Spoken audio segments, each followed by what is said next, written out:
Right, good afternoon, good evening, good morning, whenever it is. Welcome to this week's Friday Waffle, and it is indeed coming to you on a Friday rather than a Thursday. I'm actually in tonight. Now, I make absolutely no apologies about lying back on the couch and just vegetating, because I'm absolutely knackered.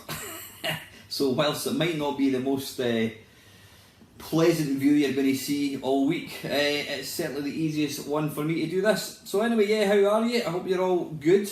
Weather-wise, I think it's suffice to say summer is finished. I mean, it's just horrendous. The amount of rain that we've been getting in the last couple of weeks, it's just absolute nonsense. It really, really is.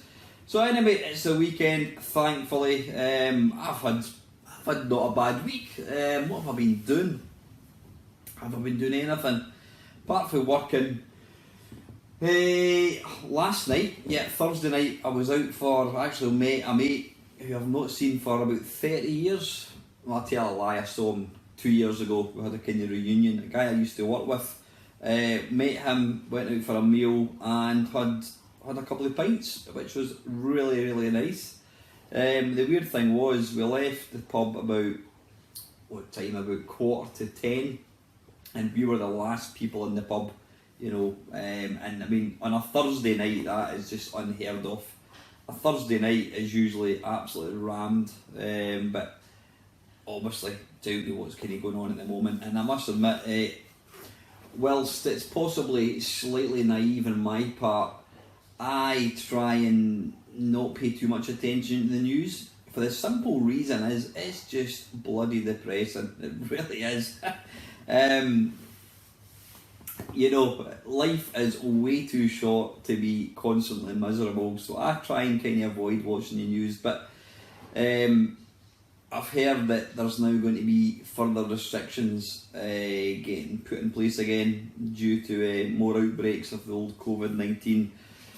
I think, like everybody, it's, you know, we never ever imagined in a million years that here we are. When did it start? Sort of mid-March. Here we are, 6 months later, and we're really no further forward. Hang on a second. Come on, up you get, up you come. Good lad. Right, go and lie down. Go and say hello. That's it. Right, go and lie down, smelly boy. Go and lie down, Jax. Here we are, 6 months on, and it just feels like we're no further forward. And it's depressing because what I've found, although we are now able to kind of see friends, I've found that some of the friendships that I had before lockdown have never really got back. And I think there's a lot of people like that. I think there's a lot of people who, you know, had relationships, friendships, whatever with people, and because of this enforced restrictions, it's kind of, I think it's made a lot of people realise not so much who their friends are, but it's made people, I think, take stock of their life and, you know, what's important. I know I certainly have. I mean, what sort of the friendships and relationships that I've got now are completely different from what they were maybe 2 years ago. You know, and that's the thing about life. You know, we all get into into sort of comfort zones with stuff, but there's very, very little things in life that are permanent. You know, and that's why, you know, you've always got to remember, we all have times, periods in our life where we're, you know, sad, depressed, really down in the dumps, miserable, unhappy, but it's always temporary. It really is always temporary, and you've always got to remember that. I mean, I've had a few low periods in my, you know, the last couple of years, and it has been temporary, and you do eventually kind of bounce back. But anyway, I sound like I don't know, it's getting way too depressing. Hang on, I'm just going to go and close that door, because my daughter's upstairs and I don't think she wants to hear our old man talking shite.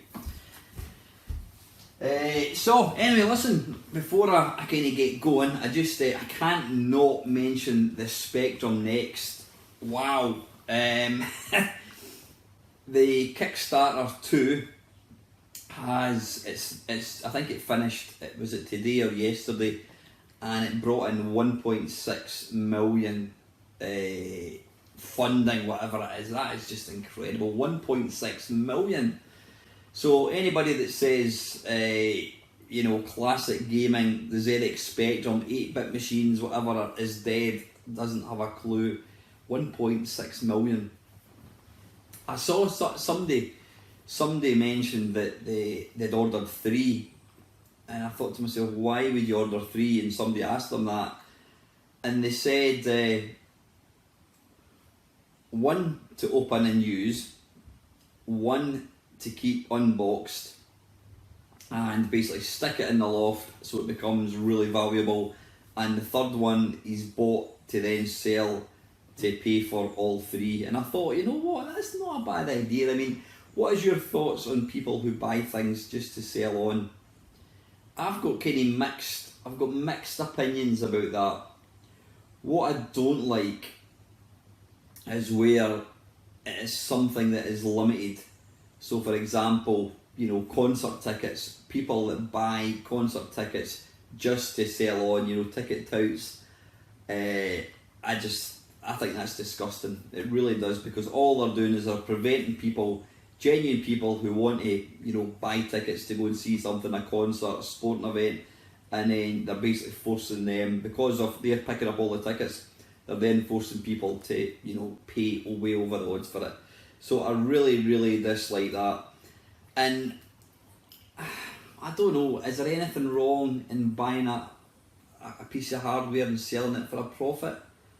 I don't think there is. I mean, at the end of the day, there's nothing to stop anybody buying something, and if they decide to sell it, then that's their prerogative. I mean, it's no different from anything else. It's no different from buying a car and selling it, or anything at all. Really, if that's what somebody wants to do, then I don't think there's anything wrong with it. And I do think that's quite a good idea. Yeah, buy 3, 1 to keep, 1 to use, and 1 to pay for the other 2. So, but yeah, have any of you guys ordered one of the Kickstarter 2s? Let me know. I really need to start using mine. I mean, I have to admit, I was daft excited when I got it, and I still think it's a fantastic machine. But like a lot of stuff, I've not been using it, and I really need to start playing stuff. I need to start playing more games. I need to start using more hardware. So anyway, listen, what I've done is thanks to everybody that's posted some comments, topics in Discord. A couple of weeks ago, I started recording the waffle, and I said I was waffling on for about 10 minutes, and then I just sort of dried up. I mean, I was conscious of talking. I was conscious that it was hard work, and then I just kind of gave up, and I went, this isn't happening. And so of course I drafted in Panther UK. He kindly came to my help, and we managed to get a waffle out. And it's because, I mentioned in Discord, I simply ran out of things to talk about. I mean, I've done, I don't know how many, 280 waffles I think it was. That's a lot of shite to be talking. And when you're sitting on your own and you're just, I mean, I can talk without having somebody talking to me, but it's when you've not got anything to really discuss, it can be quite challenging. So what I did was I asked in Discord, would anybody come up with some topics? It doesn't have to be a question, it could just be a simple topic, old games, the Atari ST, anything at all. And you guys have jumped and helped me out big style. So what I've done is, I've picked 5. This is from Dale Boy, thank you very much, Dale.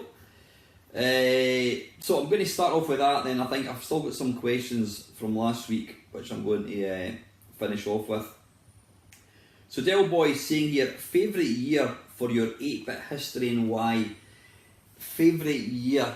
Now I was I was a C64 owner early days. I got my first, listen to me like I've had more than one. I bought my Commodore 64 in 1983. I can't say 1983 was a particularly good year. I mean, it was good from the point of view I got a C64 and that was super exciting. But the software that was out for it wasn't the greatest. You know, there was a lot of crap that came out. 1984, there was a lot of good games came out. A lot of good games.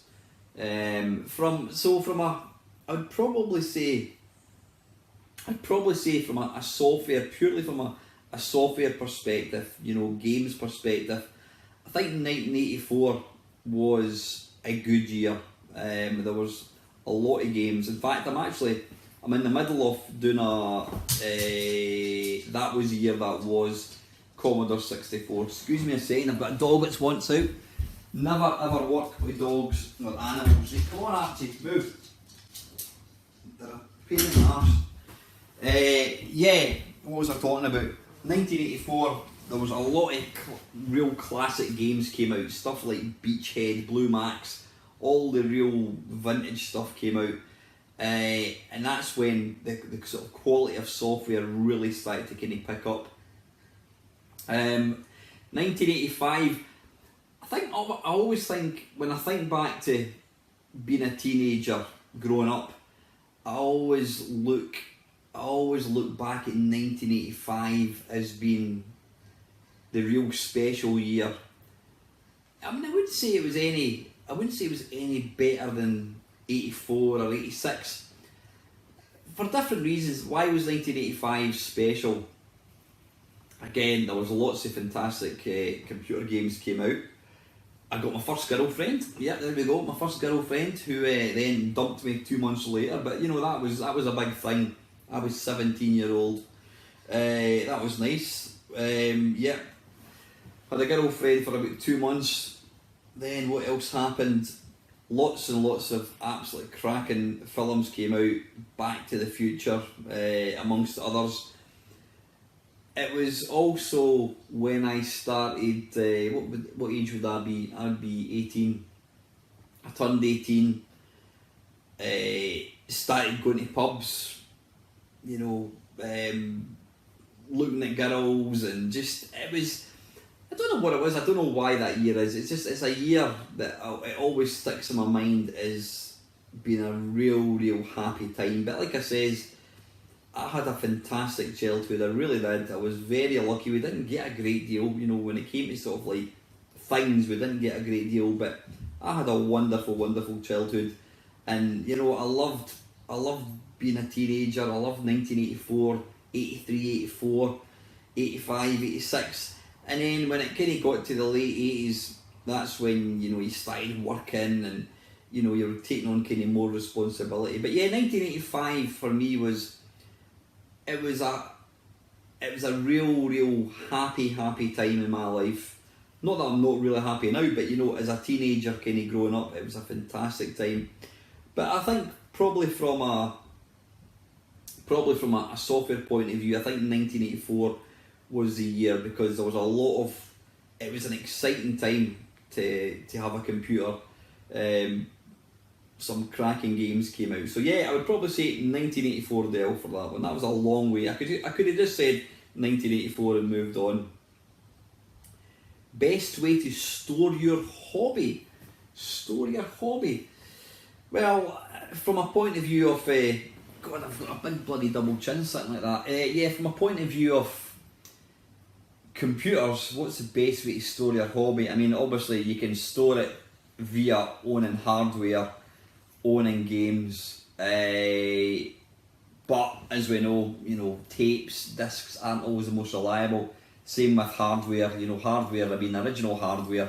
I've still got a lot of machines, but I mean, like I said, I went to play my CD32 about 2 months ago and it doesn't work anymore. It worked the last time I tried it and now it doesn't work, so it can be very unreliable. But I mean, from a point of view of being a video gamer, best way to store your hobby, it's got to be through emulators, magazines, PDFs. I mean, I've got thousands and thousands and thousands of ROMs, got tons and tons of magazines. I've got loads of different kind of like movies, TV programs, all about the hobby. So, you know, from a convenience point of view, it's got to be digital. You know, it's definitely the way forwards. I mean, and I says I will get to a point where I'll probably think, right, enough's enough. I'm going to get rid of my systems and you know, just use emulators.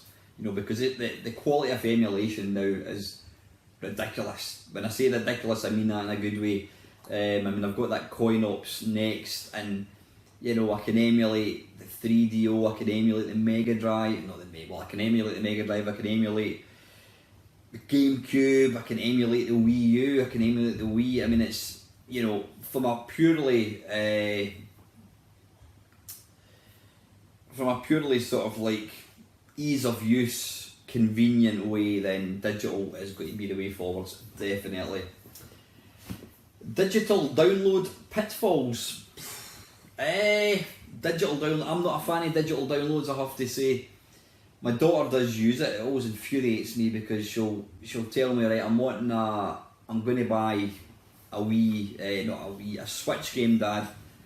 So that's fine. She'll give me the money and I'll pay for it, and I'll say, look, do you want me to order it from Amazon? And she'll insist on downloading it because she wants it there and then. Now, there's different pitfalls for me. One, digital downloads generally is more expensive because you're buying it straight from Nintendo, you're buying it straight from PlayStation, or Sony I should say, or Microsoft, whereas if you go through like Shop2 or Amazon, you can usually get it cheaper. Secondly, you've got to have a good broadband, you've got to be able to download it. Now, some of these games are ridiculous, they're, you know, 60, 70, I don't know, I'm guessing probably stuff like Last of Us, that's on 2 DVDs, they're probably talking like 100 gigs, so to download a game like that would take a long time. You've obviously got the actual storage space sort of pain in the arse. I mean, I don't know why they still insist on putting tiny little hard drives into modern consoles. I mean, the PlayStation 4, is it 500 gig it comes with? Now, I bought a 10 terabyte drive for about 100 quid, 120 quid a few months ago. A 500 gig drive will hold you, well, you'll be lucky if it holds about 10 games. So if you want to buy a game and download it, chances are you're going to have to delete another game, and then if you then want to play that game again, you've got to download the damn thing.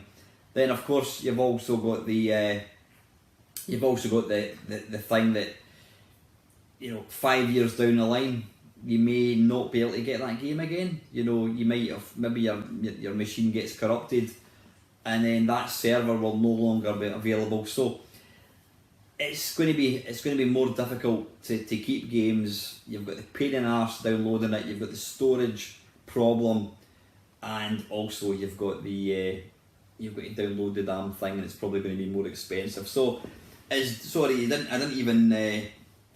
was the question, digital download pitfalls. I mean, I think most kids are used to, you know, downloading, you know, they're not going to go into a shop and buy a game. So digital downloads is the way forwards, but to old farts like myself, I prefer to have a game, a cartridge, a disc, a floppy disk, whatever. I prefer to have it, something tangible, or, you know, on an SD card. That's absolutely fine. But yeah, I'm not a fan of digital downloads, but you know, I think it's safe to say that when the PlayStation 5 comes out, it's going to be, the more machines that come out, it's going to be going more and more that way. And I do think we will get to a stage where, you know, you just cannot buy physical copies. Is DRM on the way out? Now, I must admit, I've heard of the phrase DRM, but I wasn't 100% sure as to what it was. DRM, is that where, now I might be talking complete bollocks, is that where you have to have like a disc in the machine to be able to play it? I'm not quite sure. Is that on the way out? I don't know. I mean, that was always one of these strange things, because if you bought a PC game back in the day, you would have to keep the CD in the drive, which was always a pain in the arse, because you know you had to go and get the disc and put it in. Like, that's a big problem, but you know what I mean. Whereas people who pirated games, they would have they wouldn't have to have the disc in, obviously, because they didn't buy the thing.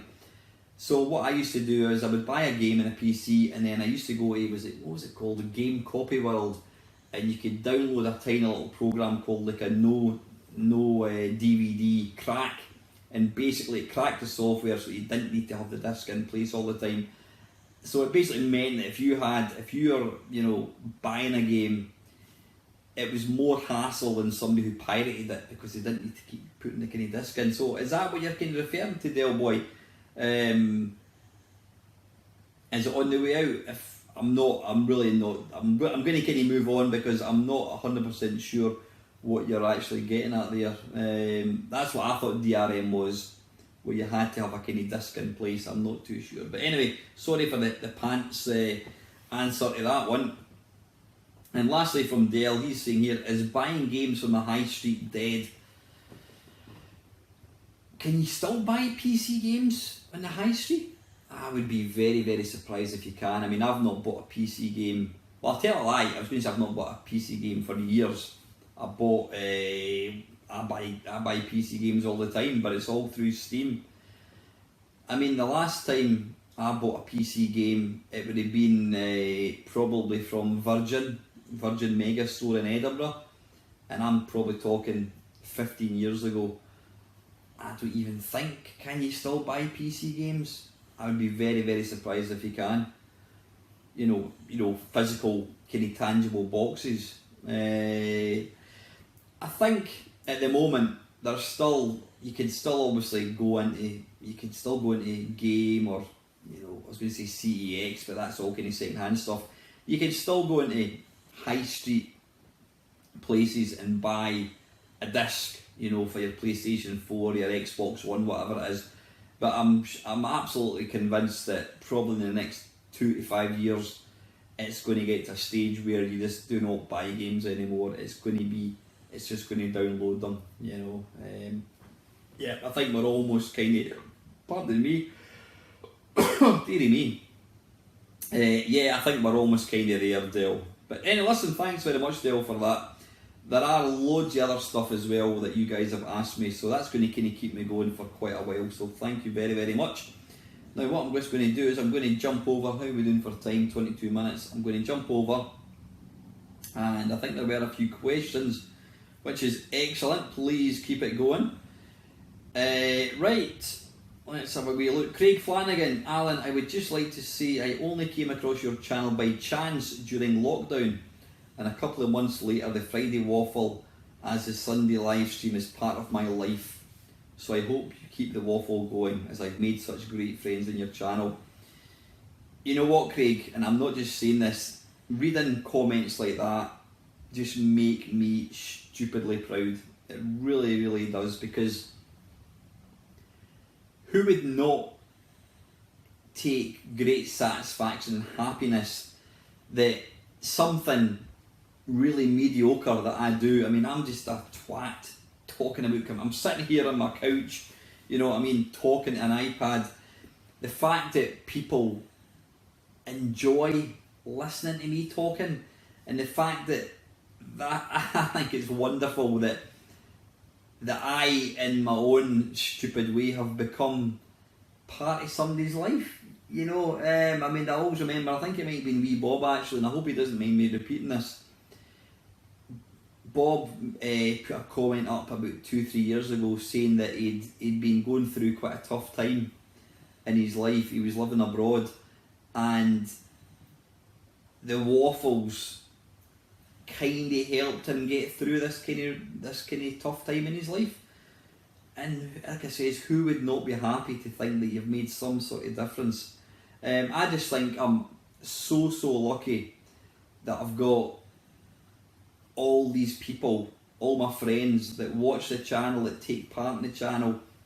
I mean, the Sunday night live stream, is, I don't mind admitting this, it's probably my highlight of the week, apart from being a Sunday night. I mean, in an ideal world, I would do it on a Friday, just because it's a weekend. Maybe I'll do that at some point. I mean, yeah, I might. I mean, I'm going to stick to a Sunday at the moment, but I'm not going to rule out doing a sort of live stream on a Friday, because it's Friday. You've got a long line Saturday and Sunday, but I really look forward to the Sunday. I mean, doing the Sunday live stream has actually made my Sundays better, because normally a Sunday night you're not depressed as such, but you're fed up. You're thinking, oh, I've got work in the morning. I need to get ready. I need to get my school stuff ready and get to bed. But doing the live stream, although it's only me talking, all you guys are in there. We're having a laugh. We're playing some shit games, and it's just wonderful. And like I says, when you hear the comments like that from Craig, it's just wonderful. It really is. So thank you very much, Craig, for the kind comment. And I think we're all lucky we've all kind of got each other. It's fantastic. Right, you oldie gamer Steve, great waffling again. A question for you: did you ever go to a game shop to buy a certain game and come home with another? I did at least once. I went into town to buy Sensible Golf, but while browsing the shelves I spotted K240 by Gremlin, a space strategy game. I could not afford both, so I came home with K240, and it remains one of my most favourite Amiga games ever. I'm trying to remember. You know what, Steve? It was that long ago. I can't remember any specific example or time it did happen. I'm quite sure it would have. I mean, I would genuinely know what I was going to buy, especially when it was 8-bit. I would look at Zap and I would see what game was coming out, so I'd know what game I wanted to buy, and if they didn't have it, then I'd probably end up buying something else. But yeah, I think, sometimes I would go to a store. I mean, for us, it was in Edinburgh, so it was like a car trip into Edinburgh, and you would go in and you would just kind of noodle through all the comments, lifting off the box, looking at it, thinking that looks good, that looks good. So sometimes I wouldn't actually know what game I was going to buy until I actually bought it, but I can't remember any specific example where I was going to buy a game and then I ended up kind of doing a U-turn, because I'm really spontaneous, as Lacosa and Panther UK will know. I'll think, hell, do you want to, let's do a live stream, are you free in 10 minutes? But no, I mean, but I'm a spontaneous person. If I'm going to buy something, whether it's a computer game, whether it's a pair of trousers, whether it's a bit of hardware, whether it's a games console, I'll think, right, want to get it, I go out and I get it, and that's it, and then I go home. I don't want to fanny about, I don't want to go and look, I don't want to compare prices, I don't want to try on clothes. I'll go into a shop, if I'm going to buy clothes for myself, I go in, think, that's fine, that's my size, off I go, and away I go. So I can't remember any example of that, so I'll generally, have an idea, or I'll know exactly what I'm going to buy. But anyway, listen, thanks Craig, that's lovely. Custard Honour is saying 280 waffles. Yep, 280 waffles. How is that possible? That's mental. Colin Jones, waffling is hard. I found making notes of things happening that I want to get off my chest or shout out about is necessary for my new occasional series of vlogs. So the way you pump these out weekly is impressive. I wouldn't go that far, Colin, but yeah, I mean, I suppose it's quite impressive that I've managed to keep going for so long. Like I says, this the Friday Waffle came about because of Steve Benway's Friday Talkie. I loved his Friday Talkie, the way you guys seem to enjoy my Friday Waffle. It was a thing that you looked forward to. It was set in stone. You knew that this was coming, and then Steve himself just one day decided, look, I'm going to knock it in the head. I've basically got nothing more to talk about. He'd basically exhausted what he was going to talk about. But I think I've kind of got to that point as well. But the fact that you guys can kind of keep me going with questions and sort of topics is wonderful. Glad to hear the job is going well. Yeah, it certainly is. Really enjoying it. Mega busy, but I'm getting so much satisfaction out of it. I'm meeting so many really lovely people. Anything under an hour is an acceptable commute, and if you're enjoying the work, it's a worthwhile one. Yeah, definitely, Colin. Mainmeister produces a lot of search results, but Alan Stewart produces far fewer relevant results. Online privacy is a two-edged sword. We gain a lot of convenience at the cost of privacy, and yes, you do have to take care of what you say online, because once it's out there, it's never going away. It can end careers and ruin lives. Yeah, absolutely, I'm sure it can. Being aware of this is most of the battle won. Most of us get far more benefit than inconvenience. For original hardware, I was asking about how to stream. For original hardware, you need two things: a capture card, obviously, and a signal converter. And neither are particularly cheap. Well, that rules me right out. An Elgato USB 3 HDMI capture device, or even an internal one, is going to produce the best results from something like that. You know what, Colin, you've lost me, mate, so I don't think I'll ever go down the capture card. Squinty webcams is about the most you're going to get out of me. Finding waffle questions is hard enough, but here's one. What has been your best recent, last year, retro-based purchase, and why do you consider it the best?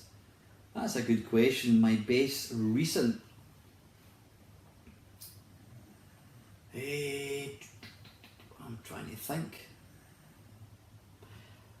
Probably, no, I can't. It's going to be one of. There's going to be three things that I bought and I love. Firstly, was my Spectrum, whatever it's called, the laptop. It's a ZX Spectrum. It's got the laptop screen in it. I can't remember what the hell it's called. I do use that quite a lot. That's fantastic. It's homemade, it's completely niche, it's original, it's a portable Spectrum. What's not to love? Secondly is that bad boy over there, which is the 64.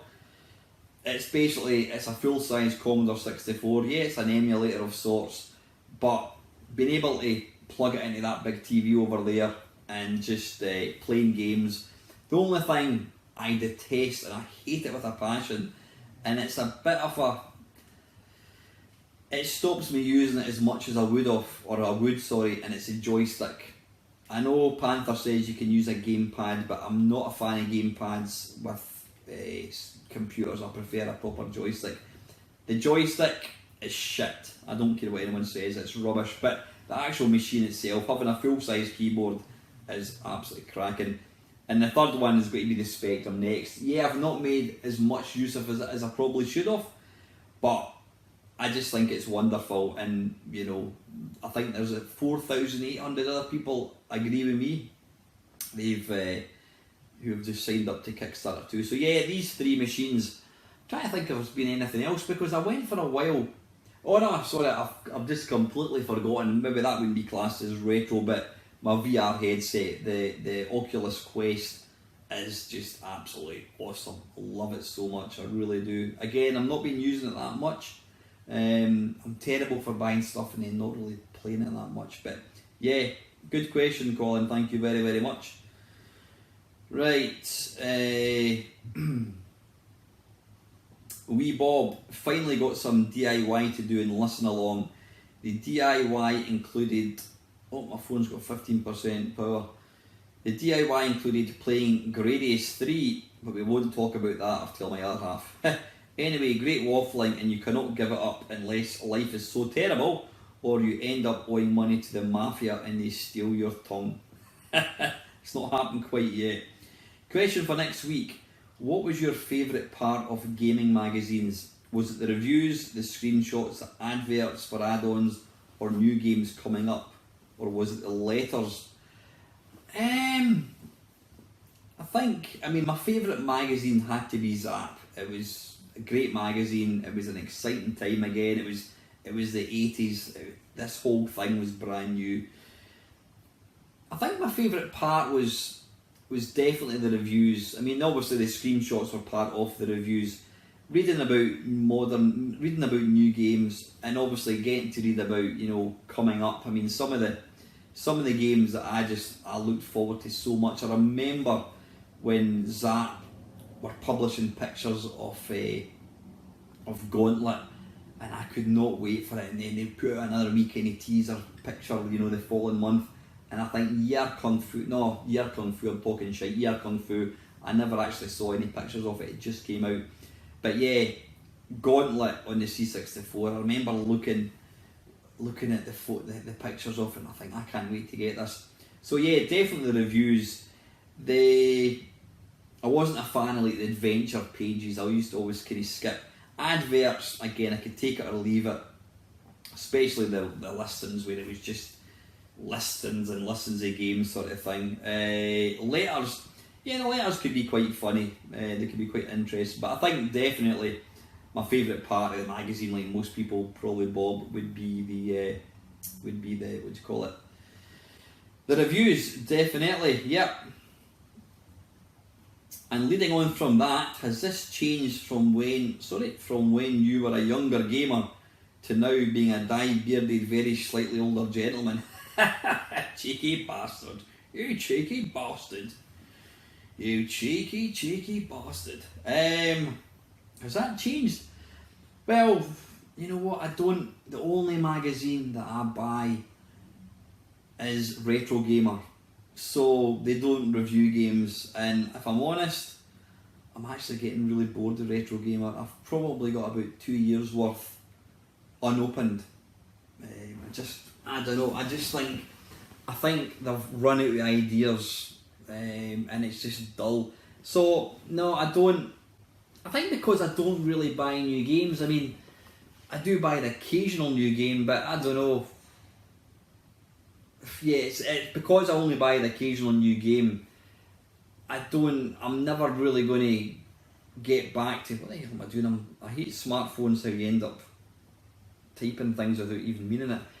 Where am I going with this? Yeah, because I don't really buy games, reading reviews of games isn't something I do. I mean, if you're going to do that, you would watch YouTube. What I do like doing, I must admit, and it's not for games, if I'm either going to buy a piece of hardware or I've bought a piece of hardware, I love watching YouTube videos because you always want to have confirmation that your purchase is good. So when I buy a little handheld, I love to read about it. The same when I got the Oculus Quest, I was just watching I was watching nothing but videos about it, because you want to watch a video that says this is the best thing ever, you know, to basically confirm that, you know, you've bought, your purchase has been worthwhile. But yeah, like I said, I don't buy magazines. The only magazine I get is Retro Gamer, and quite frankly, I think they're starting to kind of run out of ideas. I mean, they're starting to feature more modern stuff, and to me, my grounding or my interest would be sort of classic video games, classic arcade games, the golden age of video games. Then you've got your sort of like the early 80s, 1982 up to about 1993, something like that. And then after that, even things like the PlayStation, I'm not really interested in. I'm very much old school. So anyway, thank you very, very much, Bob. Highlander, nice waffle. Question for next waffle.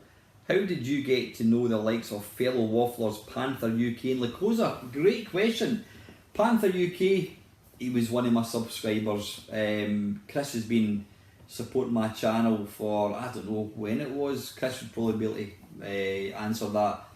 I think he's probably been watching my channel for about maybe 3, possibly 4 years. And he's always been commenting. And then I can't remember what happened.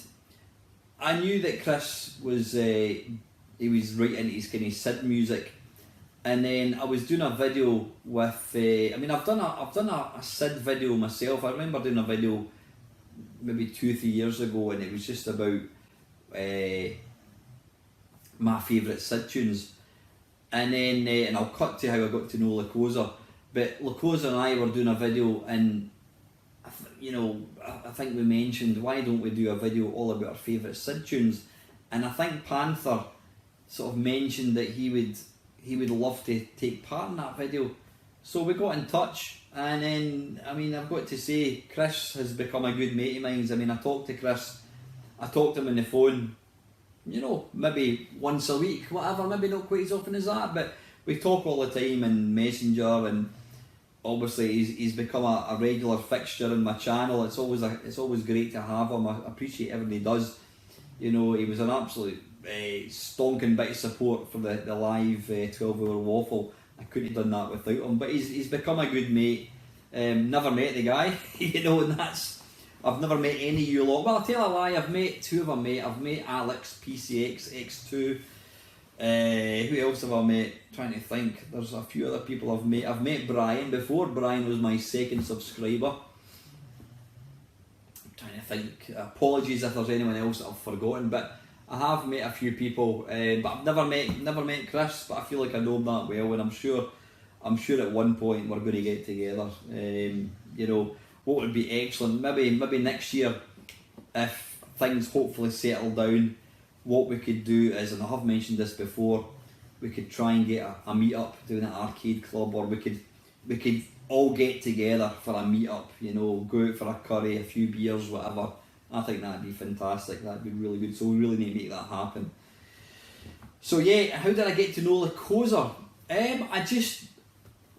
One of his videos popped up in my live stream, and I was like, God, who's this big hairy beast? And I started watching his videos, and I just thought, he is so entertaining. He's a cantankerous, moany, stupidly entertaining guy, and I thought, you know what, I would absolutely love to do a collaboration video with him. So I sent him, I think I commented on his channel. I was commenting, and I said to him about, do you fancy doing a collaboration video? And Chris got back to me and says, yeah, why not? And so Chris and I we've been making videos together for probably about, I would say it's definitely over a year now. And I mean, Chris is a good mate of mine as well. It's just been awesome, you know. So yeah, I basically met Panther. Panther was a subscriber, and Lacosa, I approached him and says, do you fancy making a video together? And the rest, as they say, is history. Brian C. question, on the waffle before last you talked about arcade conversions. Why did nobody mention Super Hang-On on the Amiga? Surely this was one of the greatest arcade conversions. If Outrun had been made by the same guys, it would have been amazing. Absolutely, Brian. I mean, yeah, Super Hang-On was, and indeed still is, a cracking conversion. You know, the graphics are almost arcade perfect. It's got fantastic sound, and the fact that it uses the mouse for analog steering, it is an absolute Stonewall classic, definitely. Dale Boy, hi Alan, a question. We talk arcade perfect a lot, but back in the day with game reviews and magazines, do you think the criteria was too high, i.e. literally arcade perfect without the consideration of the machine's capabilities? You and Lacosa said it best, i.e. Power Drift. A game not bad, different to the arcade original, but recognises the machine's limitations, unlike say the magazine reviews, which probably looked for the arcade squeezed into the C64. Thanks to you and my friends in the room who are simply the best. Oh, bless you. Excelsior. Yeah, I mean, arcade ports they usually try to make them arcade perfect, and that's fine. You know, if the hardware is capable of doing it, then that's a fantastic thing. But as we know, you know, with more modern games like, you know, your sprite scaling Sega games, having an arcade perfect game was never going to be possible. So they either try to make it as best as they could, they try to replicate the graphics, and then you end up with a complete shoddy mess, i.e. Outrun, what's that called? Cisco Heat. There's loads of games, hard driving. They've tried to stick to the original graphics, and it just means that because the hardware is simply not powerful enough, you've got this completely unplayable pile of shite. Whereas some programmers, they would look at the arcade game, and then they would try and get the essence of what made the arcade game good. You know, it was all about the playability, and then they would downgrade the sort of graphics. The perfect example, I mean, apart from Power Drift, has got to be Buggy Boy on the Commodore 64. You know, graphically, it's nothing spectacular, but by goodness, they've absolutely nailed the playability. It plays just as well as the arcade. Some people actually say it plays better than arcade. I wouldn't go that far, but it certainly plays as well as the arcade. They've downgraded the graphics. They've made the graphics smaller. They've not tried to copy the huge, big, chunky graphics. And you know, with doing that, they've created an absolute cracking game. There's a few other games that you know they've done that with, but yeah, I think getting arcade perfect games was fine when it was stuff like, I don't know, Bubble Bobble or whatever. Some of the older arcade games you could get arcade perfect, but like I say, as arcade games became more powerful and more advanced, you were never ever going to squeeze Afterburner. You're never going to squeeze that on an 8-bit machine or a 16-bit machine, and then what the end result is what you get. It's just a machine. It's a game it's got okay graphics, but it plays at like 2 frames a second, and it's ultimately dull. Because that's the thing. The early games in the arcade, it was all about, even the early arcade games, they were shit graphics. It was all about the playability. But then when we got into the kind of mid-90s, it became all about graphics with literally no gameplay, you know. But anyway, listen, great question. Thank you very much, Dale Boy. One Switch, got a question for your next waffle. What were your favourite pastimes before you discovered video gaming? That's a great question. Fantastic question. Well, I've been playing video games since 1983. What were my hobbies? I've always enjoyed keeping fit. My dad was into yoga. I was into jogging. So from the early 80s, me and my dad used to go jogging together. We used to love watching athletics on TV. So I've always kept fit. I've always kind of been running, apart from the last couple of years. I used to play squash a lot. Played squash for quite a long time. I still miss squash. I just never. Excuse me a wee second. I've got a dog wanting in. Third interruption. Right, come on, Archie. In you come, son. Right. Up you go. Right, no, you're not. Right, there's Archie there. Right, say hello. That's it. What? Right, lie down. What was I talking about? Squash. Loved squash. I would love to get back to playing squash again, but I've not got anybody to play with. That's quite sad. I did kind of play golf for a wee while, but I was never a big fan of it. I used to play not even once a week, and I think unless you're playing regularly, you're never going to get. One massive hobby of mine's, and I would like to get back to it at some point, it was darts. I used to play darts. I'm trying to think. Basically, the Jockey Wilson, Eric Bristol era, mid-80s. It was before I'd be, about 13, 14-year-old.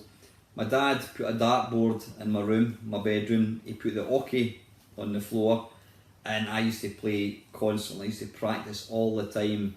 I got pretty good.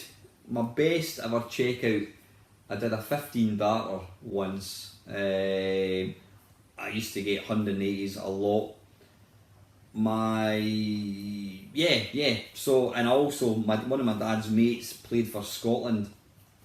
I think it was a Scottish B team, and he came down to give me a game, and we played 2 frames. We played 2 legs, and I won one of them. I was delighted.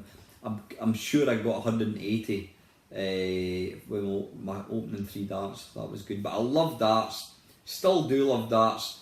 Haven't played the game for 30 years, no, 35 years. I would maybe when I'm a bit older, I might join a darts team and take it up and see if I can still play. I love my darts. But then, like I say, it's 1983. I discovered video games, and I've been playing video games ever since. I've never stopped. I mean, I had a couple of years where I didn't really have the opportunity to play as much, but video games has been in my blood since 1983, or more than that really, I'm talking shite. Basically since Space Invaders came along, 1979, that was it, that was the fuse lit for my video gaming hobby, and I've never left it. Here I am, 35 years later, still playing video games and still talking about them. Running wise, I took up running seriously in 2010. I've done 4 marathons. I've done probably about 20 ultras now. An ultra is anything above 26 miles. I've done 3 West Highland Way races, that's 96 miles. I would love to get back into it again. I've had a few issues breathing wise, which has kind of stifled my running quite a bit. My heart says yes, I miss running so much, and I've tried to get back into it quite a few times, and I've struggled with it. I think one of the big things is my mate I used to run with all the time, I trained with him constantly. He's got a new girlfriend, he's been going out with this girl for a couple of years, and we've effectively lost touch. She runs as well, so he goes out running with her, so I've kind of been dumped. I've lost my running buddy, and that was a big part of it. I mean, I have got a couple of other running mates who I do kind of go out running with from time to time, but I do struggle running wise on my own at the moment. I would love to, I think I've still got another West Highland Way race in me. I would love to get a PB in it. I would love to do one more, I'm stupidly proud of the 3. When you complete it, you get a goblet, a crystal goblet, but you've got to complete it. If you don't complete it, you've got 35 hours to run 96 miles, and it's not the distance, it's the killer, it's the terrain. It's the West Highland Way race. It's Mulgai in Glasgow, and it finishes in Fort William. It's the thing that I've done that I'm the most proud of, stupidly proud of that. But I still think I've got one more in me. I would absolutely love to do that. Oh, before I forget, in fact, I'm going to put a wee picture up now. This is me handing over the 3 cheques. It wasn't actually a cheque. One of them two of them I did bank transfers, and one of them I actually handed over the cash. But this is me handing over, doing a wee presentation, giving the money to the Salvation Army, the Craigshill Neighbourhood Network, I think it's called, and the last one was Sundac, the respite home for basically terminally ill children. So that was the last part of that kind of cake. That's a daft thing to say. Yeah, that was the pinnacle of it. That was what these 12 hours for. That was what having all these amazing guests was all about. It was fun, but to be able to give, it worked. I got £1,000, but just giving took off £41. So it was basically 960 quid we got. And I just think that's amazing. The fact that us as a group managed to raise £960 for 3 charities, I think is just absolutely astonishing. And that just reaffirms what a bunch of utter good people you are. Amazing, So yeah, superb. So yeah, that was it. One switch. Played darts, played squash, played running, whatever. Yeah, but thank you very much for that. And I think it's... Oh no, we've still got 2 more questions. Panther UK, top waffling skipper, you could probably do all the 8-bit ports of hard driving in VR as they're about as smooth as a set of stairs. For the next one, what would you like to see happen or be invented for the future of gaming? Oh, blimey. I've been asked this one quite a few times. I suppose I would love to be able to... The perfect gaming for me would be to be sitting here on my couch and I've got a remote control and I just press, C64, and I've got a wireless controller, an Atari joystick, and I can just play the games on the big TV. And I think I want to play the Spectrum, press it on the remote control, Spectrum games, PlayStation 4 games. I want to do VR mode. I don't want to have to put a VR headset on. I just want to press a button, woof, and you're in VR mode. So yeah, I would love to be able to have that everything was built into the TV, or it was all built into a little box underneath the TV, and you just had the remote control and you just pressed a button, what system you want. All the emulators are all built into this thing. If that ever happens, I think it will happen, probably not in my lifetime, possibly. If that happened, then I would probably be quite happy to get rid of everything and just use that, as long as I can use the proper joystick. So that would be the utopia of gaming for me. And lastly, I think, lastly is Milfy Swinbuckle. And it's a biggie, right? Let me just read through this. Back in the day, do you have any memories of the lengths people went to and the large amounts of money they would spend on an arcade machine? The reason I ask is because of one memory I have of being taken to the arcades as a treat. I believe I was around 7 or 8 and the year was either 79 or 80. Looking around, I spotted a new game that was taking the gaming world by storm, and I wanted to play this new space shooter that had just landed, the game being now the classic Galaxian. I remember that my mother took me over to the machine, giving me 10 pence, and that would provide me with one game. An older lad, I believe in his late teens or early 20s, was in front, so I had to wait my turn. However, he kindly turned to my mother, saying that your son can have the next go, as he was about to spend £5 whole playing the game, or in other words, 50 games of play. This memory has always stuck with me, and when I hear stories of today's kids saying how they sink hundreds of hours into a deep involved video game, I wonder if they would do what the original gamers would do, spending a hard-earned cash on a game like Galaxians that had but a single player screen but ramped up difficulty. Again, nothing, because as I've mentioned before, because where I lived, I wasn't really near to the arcades, so I didn't really have much of an experience at arcades at all. The only time I got to play arcade machines was at the sports centre, in a pub, the rugby club. My dad was a member of the rugby club, local rugby club, and they used to get different machines. What did they have? They had Xavius. It's funny how you can always remember, or at least I can always remember, specific machines and where I first saw it. Rugby club, Phoenix, Scramble, Xavius. There was that one that I keep talking about with the submarine, which I can't remember what it was called. The taxi rank had Donkey Kong. The sports centre had Track and Field, 1942, Space Invaders. I can always remember going down on holiday with mum and dad, and we stopped at, I think it must have been the M6 services, and I had 10 pence, and I put it in for a game of Commando, and this girl came along and pushed me out the road. She was a lot older than me, pushed me out the road and just took over the game. So yeah, that's kind of my memories. I was in America in 1982. That's where I first saw Berserk, and I thought it looked crap.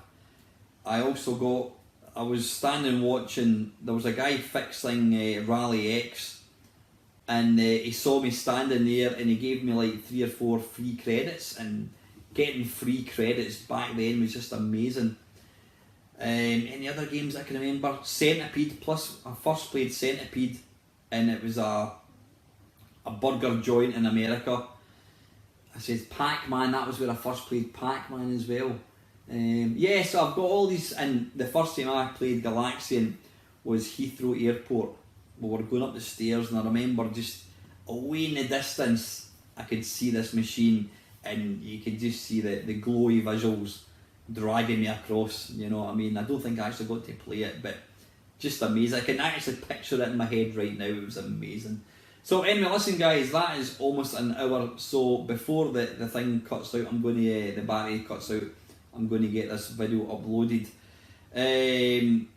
Yeah, this Sunday, usual time, 7 o'clock till 9. We're going to be, what I'm going to try and do is I'm going to be reading Computer and Video Games, January 1985. There you go. And what I'm hopefully going to do is let you see the magazine on screen. We'll read through the review, and then if I've got the game, I'm going to play it. So that should be quite good fun. So that's the normal time, 7 o'clock Sunday, and that's till 9 o'clock. So anyway guys, listen, I hope you all have an absolute stonking weekend. I don't know what I've got planned, a couple of things planned for tomorrow. Have a great weekend. I will see you lads on Sunday, or lads and girls, because I do have a couple of female watchers, which is really nice. Yeah, have a great weekend. I'll see you on Sunday. And finally guys, as always, thank you very much for watching.